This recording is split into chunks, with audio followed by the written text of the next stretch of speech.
ناوازەترین و جوانترین ئەپلیکیشن بە زمانی کوردی بۆ فێربوونی پیتەکانی قورئان ئێستا لەسەر هەرسێ سیستەمی ئەندرۆید و iOS و هواوی بەردەستە. ئەپلیکیشنی پەرتوچی کانیاوی ڕەوان بۆ فێربوونی پیتەکانی قورئان ئەپلیکیشنێکە بە شێوازێکی جوان و ناوازە ئامادەکراوە. گشتوانەکان بە شێوەی ئاسان و ڕوون خوێندراونەتەوە.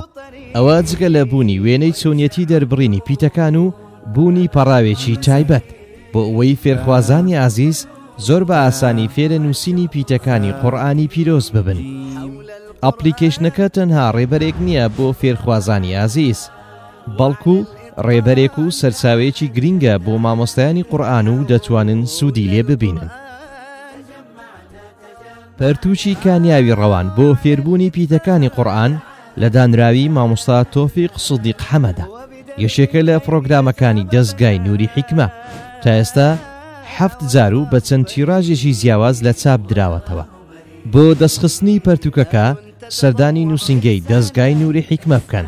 دەستگای نووری حیکمە هەولێر سەر ڕێگای کۆیە پشت مزگەوتی مەولانە خالیدی نەقشبەندی تەنیشت پارچی کانیاو، یان پەیوەندی بکەن بە ژمارە مۆبایلی 0750 355 45 35.